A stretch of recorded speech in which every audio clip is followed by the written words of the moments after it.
back to the youth platform, of course, where we talk about poetry, art, and politics that runs around it, focusing on youth issues that affect you. Now, in studio, we are joined by Abel Mutua. He's a producer, scriptwriter, a comedian, and something else that he will tell us. Now, before we went on break, you're talking about the media. Journalism has probably been diluted. There is no longer that kind of traditional journalism that usually goes on. And looking at the media, if it is a digitalization, what does that, it's going to bring a lot of change for artists. True. Because right now, there's a bigger platform. Yeah.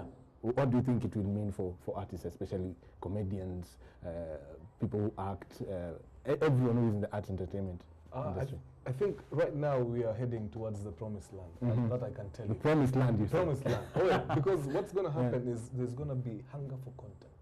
Yeah, because saisi zile times za kina nini where you control the airwaves depending on the numbers there. Like some of these stations, actually we were all under them because they had coverage. They detect everything. Yeah, absolutely. But now everyone is on the same playing field. Yeah.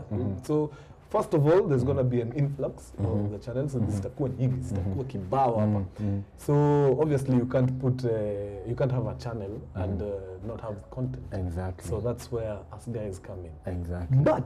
But because the big but, the big but.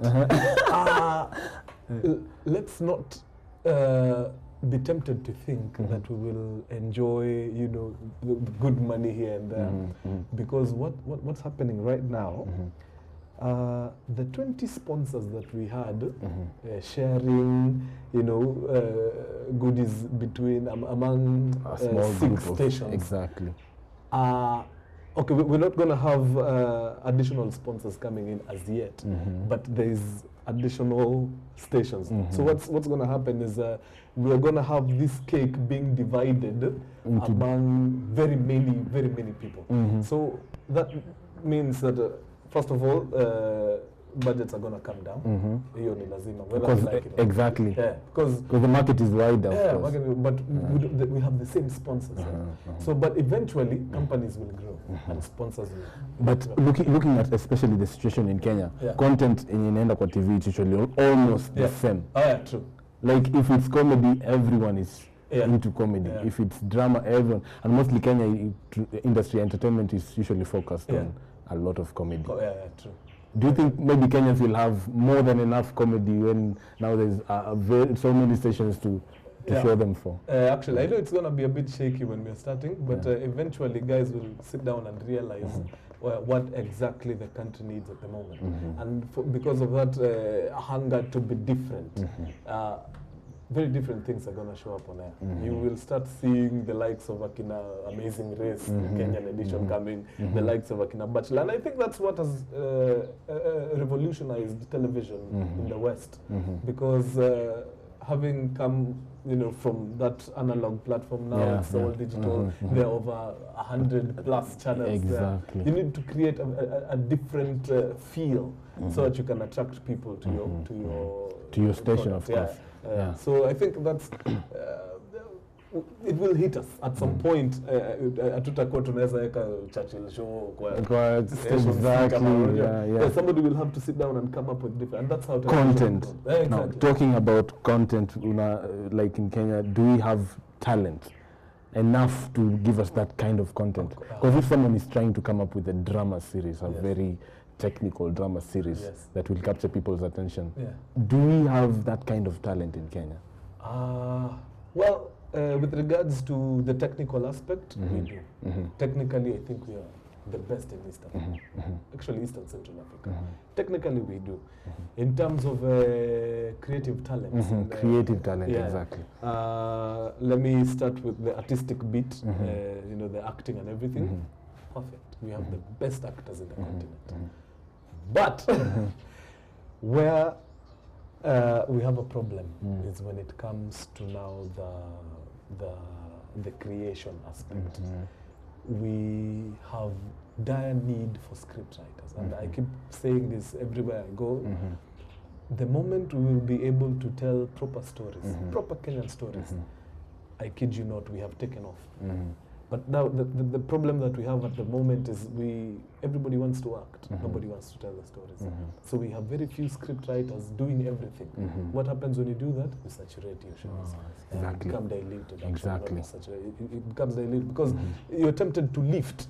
You know, you lift ideas lift from this ideas show from and take take them to other shows and everything. I keep telling guys, in some countries it's illegal for you to write for 2 shows that are running concurrently because we are human and we have a limit. The same ideas running on different platforms. I know, but it becomes very difficult. Do you think maybe this is the problem? This is actually the reason why like Nigerian industries, Nollywood is probably much better than us because of script writers. Absolutely, because they know how to tell their stories. That is why people will, you know, make a line to buy a movie shot by a very cheap camera. Because it's a story they relate to. Exactly. That is what we are lacking. Because if you have a good story, then you have the masses.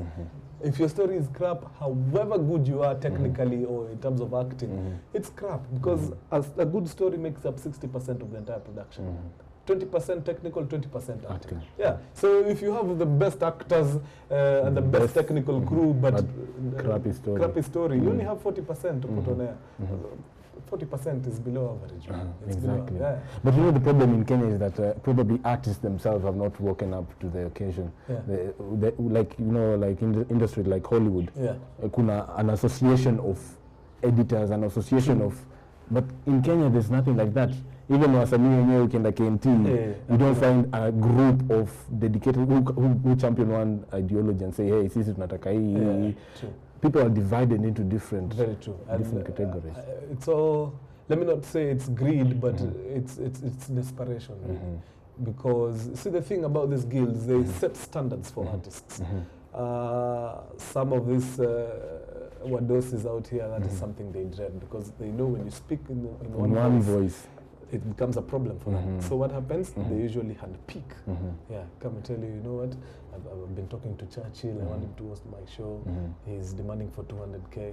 I don't think it's so fun. It's just let me give you. So it's diluting the quality. Exactly. See, when you picked separately from when you're not in an association of some sort, it becomes very easy for them to convince you otherwise. And most of the time, you end up selling yourself cheap. That's the problem with the Kenyan market. But the moment we have a strong organization that's that will take care of our artists. And at least for once, just just sit down and agree to not let this greed take over us. I think that's so that they can have like say one level of wages. Ukienda kupata job, this is the kind of money you'll be paid. Exactly. This is how you'll be paid. Yeah. And if I refuse and they go to Scott tells them the same thing. That's how an industry starts, to grow. That's how you revolutionize an industry. But can you really have that kind of organization kwanza in Kenya here? Because artists are hungry and there are no jobs actually. True. So if anyone gets a job, you're being paid 20,000. Yeah. And probably your job, it can be done for like 300,000. Yeah. Can we have that kind of? I think it just takes very strong people to do that. Because I think we need to set some, a few laws that will help us achieve the same. Like in Hollywood, for example, if you're not in some sort of guild and you do something, you take up a project, then something goes wrong there, you cannot even sue. Because the first question they will ask you is, are you in a guild? If you're not in a guild, or you're on your own, and you handle your case. But if you're in a guild, everything, they will make sure that you get what you deserve. So I think we need such incentives in the country, such that we enlighten people on the importances of being in a guild, such that when things go wrong, at least uko na kitu ya kubounce back, usiniaje, so amenifanya mbaya. As a guild, kujeni mnini. And you have, harsher penalties for people who don't want to who fall out of the loose. Exactly. Mtu akienda huko nje vitu zimwendee vibaya, shauri yake achajipa. And maybe people like you are supposed to like champion that kind of spirit. Because people wakiona tukai, hey, those guys are making it they're part of the revolution. Probably you should like, what do you think? Actually, I think I should challenge myself. Probably I have a phobia working with people, working with masses.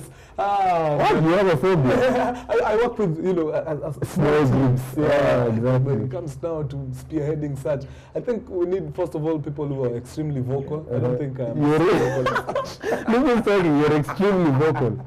Yeah? You're extremely vocal. Yeah, but no, we can sit down and I think there's a guild as we speak, an actors guild. I don't know how. But really, it's not really conspicuous. Hakuna mtu anajua such thing exists. There are so many actors out there who do not even know about it. Such things exist. True, and I should be ashamed saying this. I'm an actor and I'm not part of that guild. You see?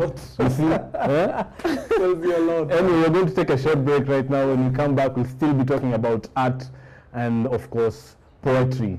We'll be having a guest studio who will be performing a section that we probably want you to give us your comments about and see if it's something you'd want to see again on Generation Y. It's called Poetry Pot.